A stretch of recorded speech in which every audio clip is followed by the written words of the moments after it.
Hey, it's Sandra. Welcome to another episode of Asexualise, my asexual life. This is the place to be for educating about asexuality, all things asexual. I share my own asexual life journey in order to help you and yours. So if you haven't already subscribed, please hit the great big subscribe button below right here, right now. Please hit that bell icon to get notified of every time I go live like now, post a new video. Don't forget to give this video a thumbs up if you find the content useful, helpful, insightful in any way, shape or form, or you just want to give this channel some love. I really appreciate it from the bottom of my heart. If you don't know who I am Sandra Bellamy, author of this awesome Asexual Perspectives, 47 asexual stories, love, life and sex, a celebration of asexual diversity book. So today I'm doing a no sex movie review. So if you didn't know, hi Ace Man Richard Howard, hello. Lots of love. Thank you for the thumbs up. Really appreciate you. So today is a no sex movie review. If you're new to this channel, you might not know that I am asexual, and asexual is absence of sexual attraction. That means I don't experience sexual attraction. I don't get the need, urge, want for partner sexual intercourse. As such, I'm not interested in sex, and sex in movies really turns me off. It makes me feel very sick, and I don't like to see that. It's totally unnecessary in my opinion, and I don't like it. So I look for movies that have got no sex in them, but I really enjoy. And today I'm reviewing Up. So if you didn't know what Up's about, this guy here, Carl, he is a balloon artist, but in his childhood he was interested in being an explorer, like a wilderness explorer. And as he grew up, he met this girl, and this girl then became his future wife. And I find Up, hi Megan, lovely to see you. I'm just reviewing this film at the moment, Up. This is a Disney Pixar film. So yeah, Carl is this guy here. This is Russell, Kevin, and Doug.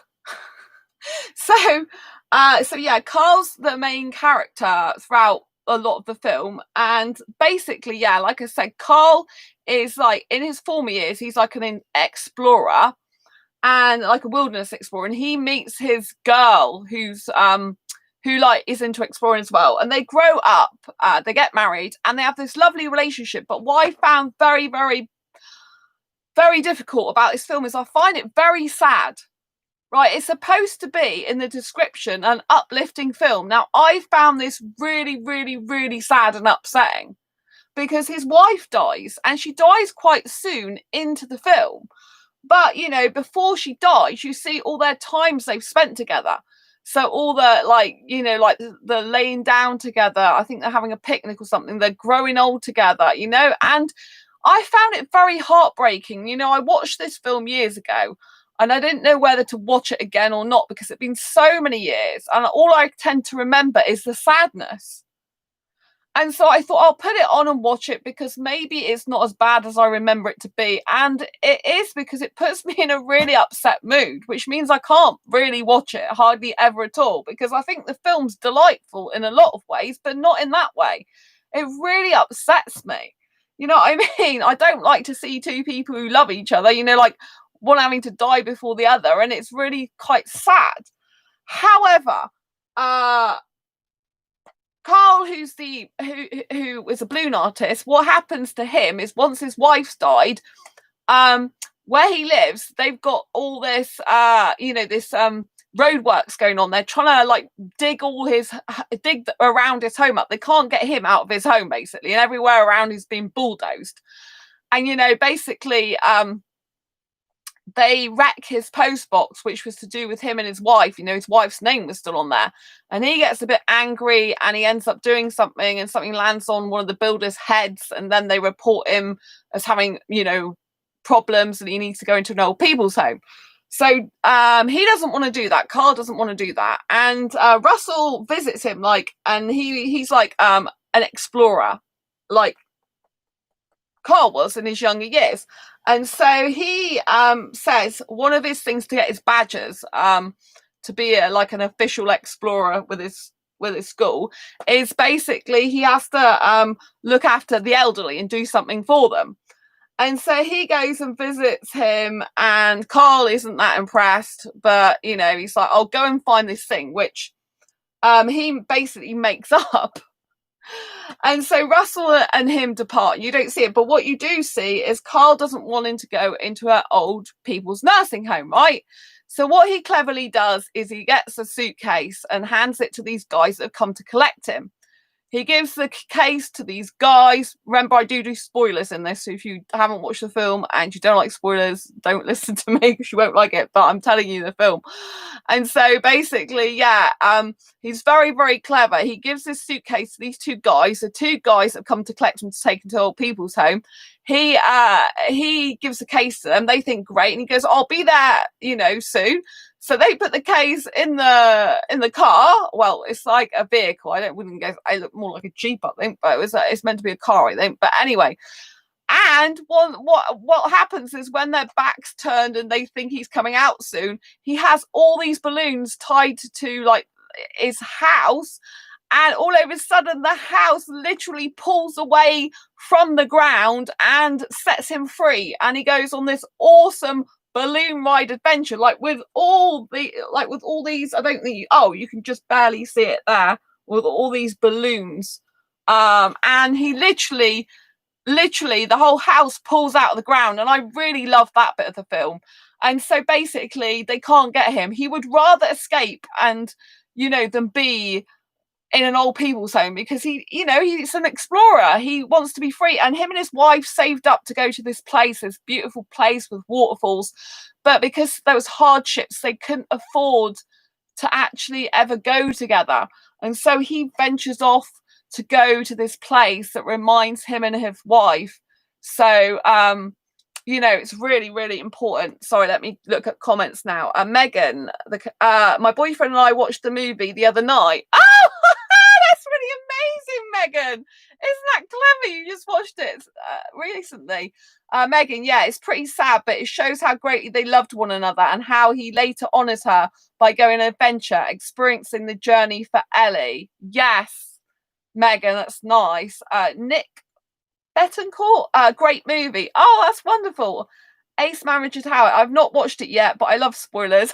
It's a good job you like spoilers with me, isn't it? Isn't it, Richard? Yeah. So, and it's really nice, Megan. Yeah, I forgot that. Well, I didn't think about the name. Yeah. So Ellie is his wife. Yeah. So that's why he wants to go on the journey, because he wants to go to this place with this beautiful waterfall that he never got to go with her because there was always hardships and always having to pay for other stuff. I really like your input on this, Megan. Thank you so much. And so what happens is he goes up with all these balloons, and he doesn't realise that Russell is actually outside his home. Like on this, it's got like a bit of a fence round it. And he doesn't realise that Russell's outside flying above the air with him. So, you actually said my name right. No one ever does. Oh, well, I'm glad I got your name right, Nick. It's good. Thank you. Thanks for all the thumbs up, by the way, everyone.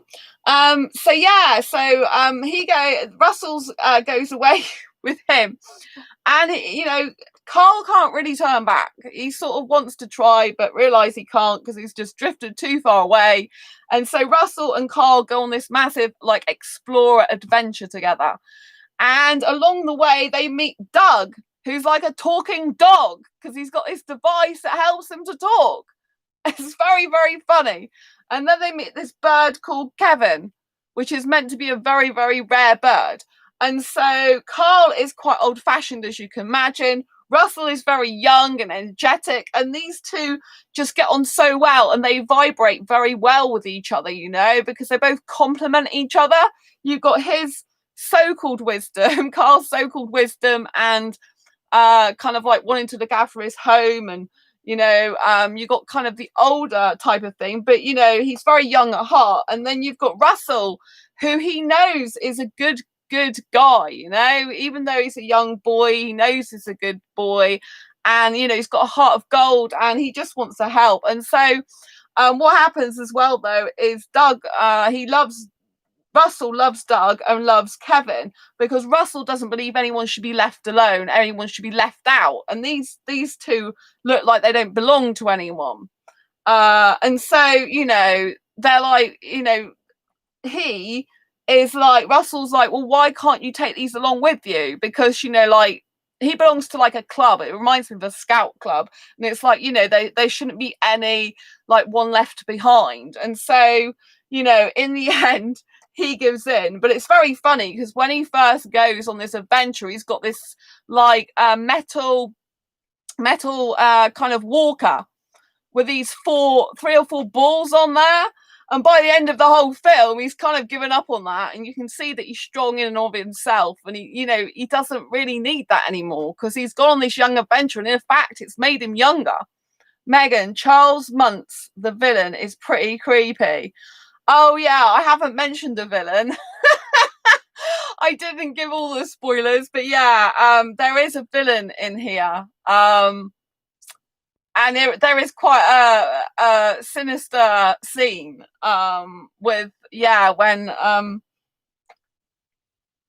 Carl is with Russell and they go to the villain, so basically this villain is after this bird because it's very rare. And these two end up going to eat food at his place, but then they realise that this guy's after the bird. And they've been trying to protect the bird and look after it.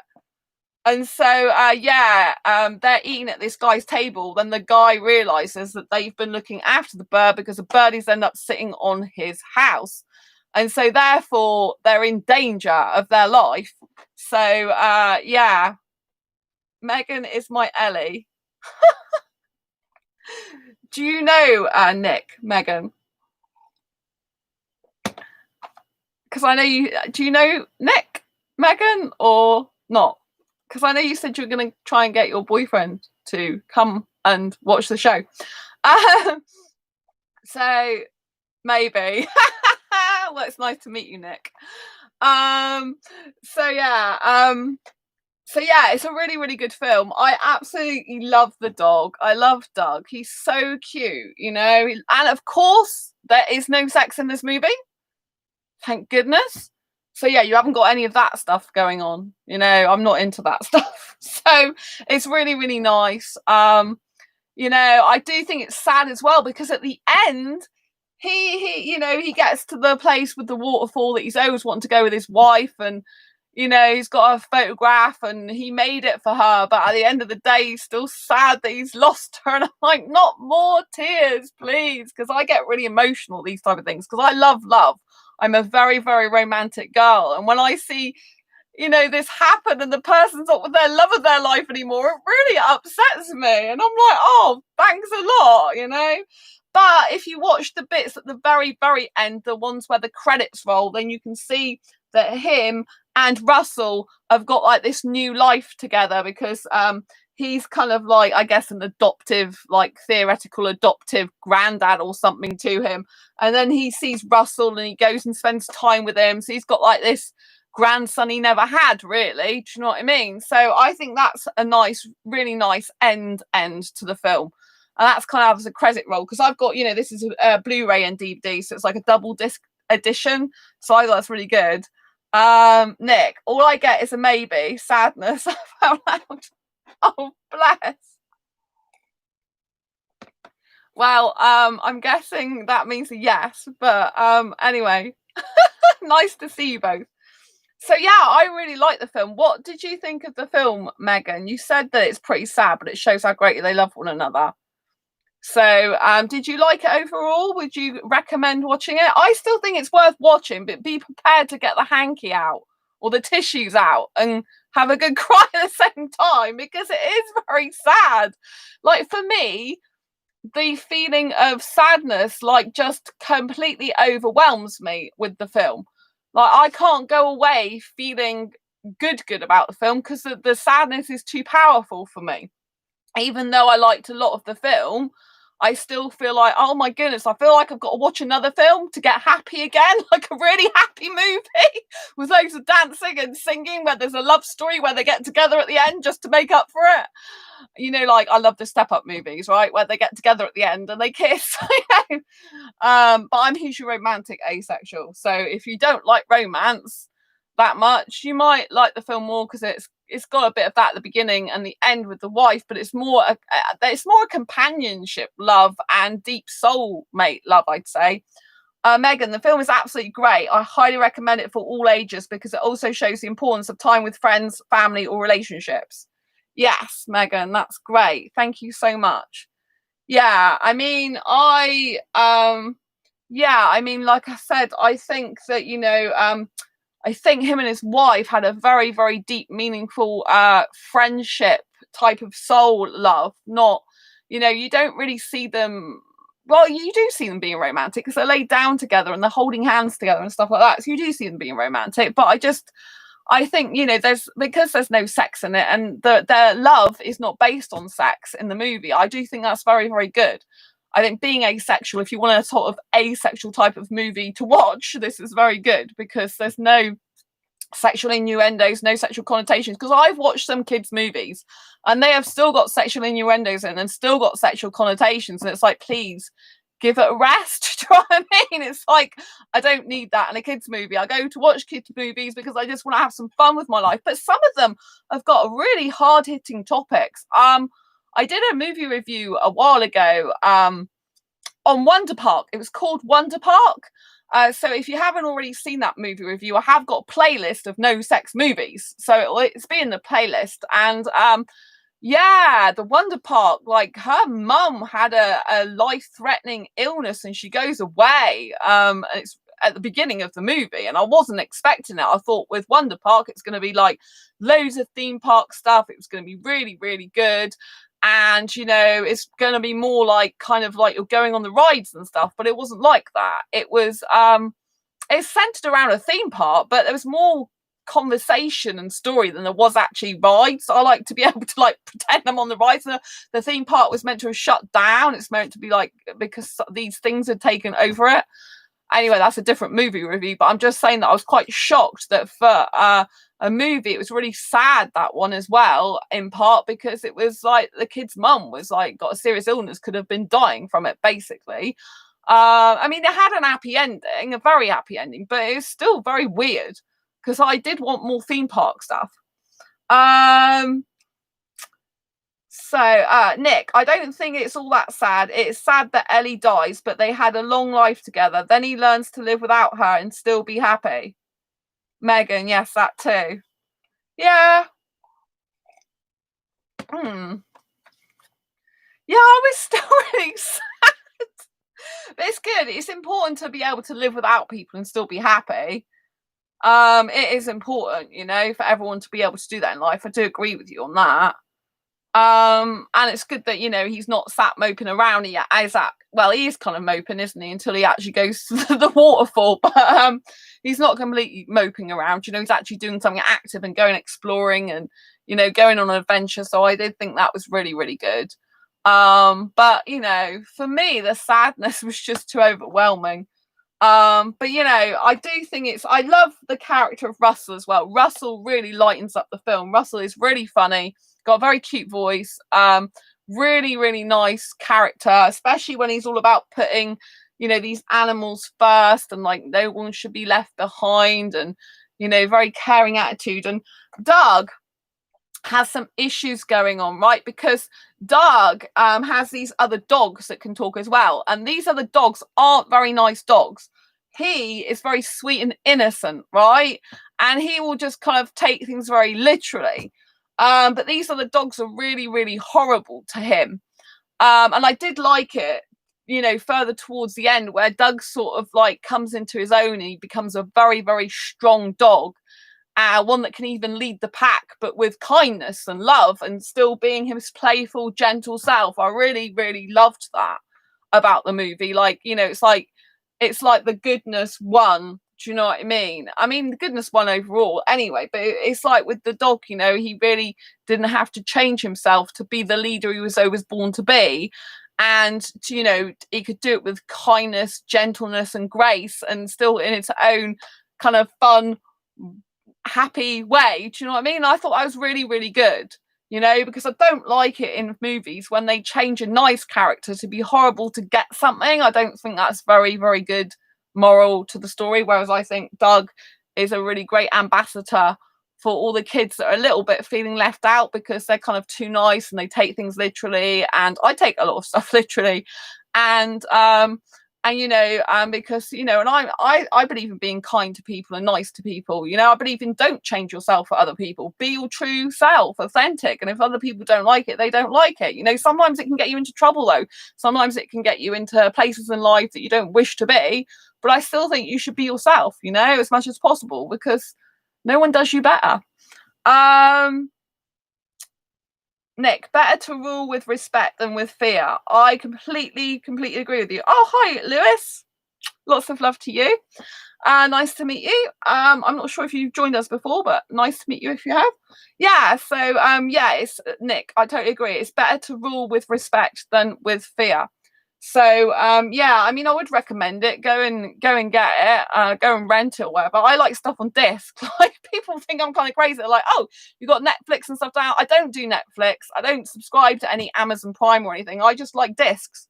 I like to just stick discs on because I like to cut off the rest of the internet sometimes, because if I play stuff on the internet and you have all this stuff coming up in your feed, and I just don't, and I don't want to subscribe to anything, I just want to pick what I want to pick and watch. Otherwise, if I subscribe, I'll be on there all the time and not get anything else done in my life. So it's very important for me that I just stay focused, do what I want to do, watch the movies I want to watch, then just go and do something else. And sometimes the bonus features are really good. Like, I've got some bonus features on some of these discs that are like an hour long or more. It's like you've got a whole nother nearly film about the film.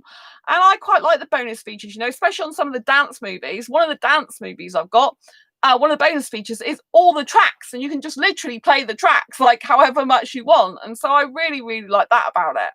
On one of the videos as well I've got, you can actually, one of the discs I've got, you can actually program it like a jukebox as well to play songs in different order, and I like that type of thing. So it's really, really good. So yeah, I'd highly recommend it. And that's basically what tonight's show was about, is just the movie review. And I really appreciate you being here. So I know I'm very late in the morning today because my internet was off because I had a bit of a spillage on my extension, and I had to kind of quickly get the plugs out of it, so and then plug it all back in.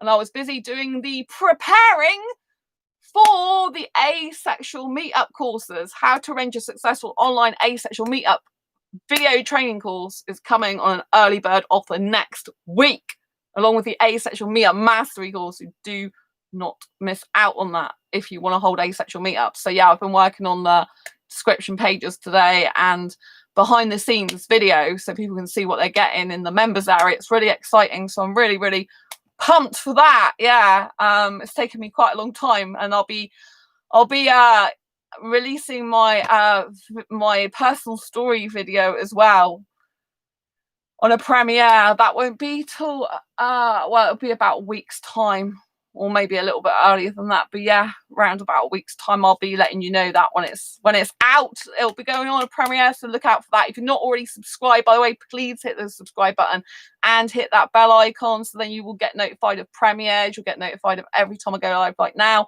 or I post a new video. I want to say thank you all for watching tonight. I always appreciate you and I love you to bits. Without you, this channel would not be here. So I really, really love it. I know I've got a lot of feedback, positive feedback about the video that's on my channel that I had about asexuality, a happy life without sex, which was someone interviewed me about asexuality who's a sex coach.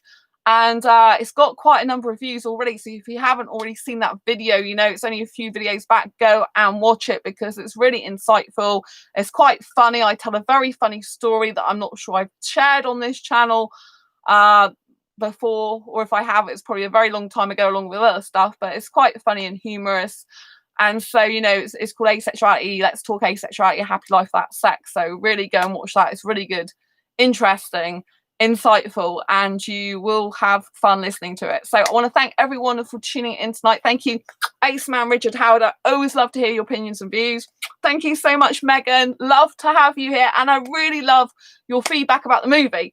And Nick, lovely to meet you. Thank you so much for your input on the movie as well. I'm really glad that you enjoyed the movie. And yeah, Lewis, who's just joined us at the end here. Lots of love to you. So yeah, until next time, embrace your quirky and each other's, and I will see you on the next video or live stream. Until then, take care and have a beautiful day. Bye. Lots of love to everyone. Bye. Night, Richard. Bye.